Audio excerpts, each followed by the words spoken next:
Hello guys, मेरा नाम है मुकद्दर। गाइस, आज हम बात करने वाले हैं शराब के बारे में। शराब को जो है हमारे नबी सल्लल्लाहु अलैहि वसल्लम ने हराम क्यों करार दिया, इसकी पीने में जो है ना लाखों मर्जों की जड़ बताई है। तो आज हम इनका पूरा जो है ना वीडियो रिएक्शन करने वाले हैं। आप दोस्तों गुजारिश है कि मेरे चैनल को लाइक और सब्सक्राइब लाजमी कर देना। तो चलिए शुरू करते हैं। पहले समझते हैं कि इस्लाम में शराब का इतिहास क्या है। 7th सेंचुरी में जब प्रॉफिट ऑफ इस्लाम ने अपनी नबूवत के बारे में लोगों को बताया कि वो अल्लाह के नबी हैं और अल्लाह का पैगाम लोगों तक पहुंचाने के लिए उन्हें भेजा गया है। उस टाइम अरब में बहुत सी बुराइयां हुआ करती थी। लड़कियों को जिंदा जमीन में दबा दिया जाता था, औरतें बाजारों में बिका करती थी, जो लोग अमीर होते थे उनका बिहेव गरीबों के साथ जानवरों जैसा हुआ करता था। ऐसी बहुत सी बुराइयां थी जिसे करने में अरब प्राउड फील करते थे, जिसमें एक बुराई थी शराब, जिसे अरबी में खम्र कहा जाता है और इसका प्लूरल होता है खुमूर। उस टाइम अरब में शराब लोगों की जिंदगी का हिस्सा हुआ करती थी। सुबह पीने के लिए अलग शराब, रात में पीने के लिए अलग शराब,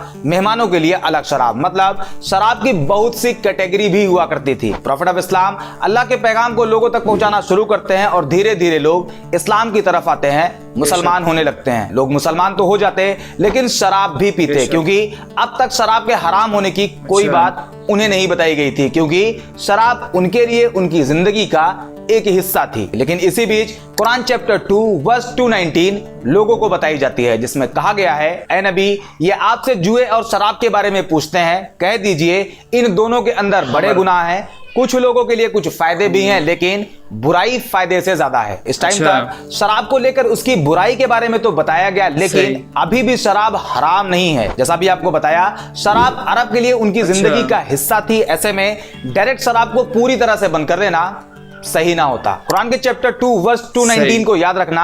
हम इसके बारे में आगे भी बात करेंगे और इसका कॉन्टेक्स्ट क्या है इसके बारे में भी समझेंगे। शराब को लेकर अब एक और पैगाम आता है कुरान चैप्टर 4 वर्स 43, जिसमें कहा गया है, ऐ ईमान वालों यानी मुसलमानों, अगर तुम नशे की हालत में रहो तो नमाज के लिए ना जाओ। अभी भी शराब पूरी तरह से बैन नहीं है, सिर्फ एक बैरियर है जो ये कहता है अगर नशे की हालत में हो तो नमाज के लिए ना जाओ। यानी शराब पी सकते थे, बस नशे की हालत में नमाज नहीं पढ़ सकते थे। इस पर्टिकुलर टाइम तक इस्लाम में शराब कंप्लीटली फॉरबिडन नहीं थी, बस एक नमाज ना पढ़ने वाली कंडीशन थी। अब आता है वो टाइम जब इस्लाम में शराब को कंप्लीटली हराम बताया जाता है। कुरान चैप्टर 5 वर्स 90 एंड 91, ऐ ईमान वालों यानी ऐ मुसलमानों, शराब और जुआ और बूत ये सब गंदे काम है, ये सब शैतान के तरीके हैं, इसलिए उनसे दूर रहें ताकि आप कामयाब हो सकें। वर्स 91 में कहा गया है, शैतान तो ये चाहता है वो शराब और जुए के जरिए तुम्हारे बीच दुश्मनी और नफरत पैदा कर दे, तुम्हें रोके अल्लाह की याद से,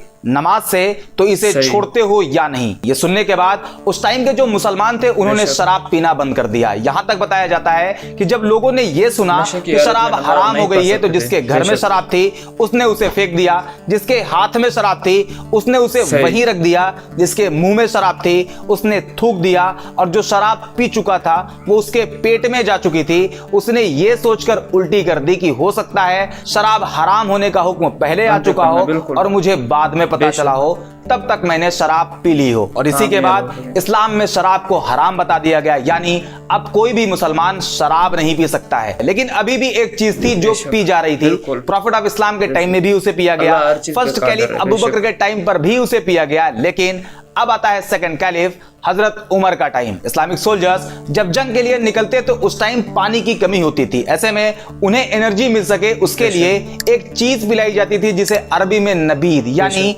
तिला कहा जाता था। ये वही चीज है जिसे इंडियन सब कॉन्टिनेंट में ताड़ी कहते हैं, जो कि ताड़ के पेड़ से निकलता है। दोनों में फर्क बस इतना है कि यहाँ ताड़ के पेड़ से बनाया जाता है, जबकि अरब में खजूर और अंगूर से बनाया जाता था। ये जो नबीद होता है यानी ताड़ी, इसकी खासियत यह है कि इसमें नशा नहीं होता लेकिन एनर्जी होती है। प्रॉब्लम यह है कि जब इसे और ज्यादा पका दिया जाता है तो इसमें नशा आ जाता है, जो कि इस्लाम में ऑलरेडी हराम है। इसी वजह से सेकंड कैलिफ हजरत उमर ने नबीद पर भी बैन लगा दिया। वो ये नहीं चाहते थे कि मुसलमान ऐसी किसी भी तरह की चीज इस्तेमाल करें जिसमें नशा होने का खतरा इस्लाम में ऑलरेडी हराम है। इसी वजह से सेकंड कैलिफ हजरत उमर ने नबीद पर भी बैन लगा दिया। वो ये नहीं चाहते थे कि मुसलमान ऐसी किसी भी तरह की चीज इस्तेमाल करें जिसमें नशा होने का खतरा हो। अब तक आप ये समझ गए कि शराब को इस्लाम में हराम बताया गया है। यह बात कुरान से प्रूव होती है, लेकिन सवाल अभी भी वही है, इस्लाम में शराब को हराम बताया क्यों गया है? तो इसका जवाब बहुत आसान है।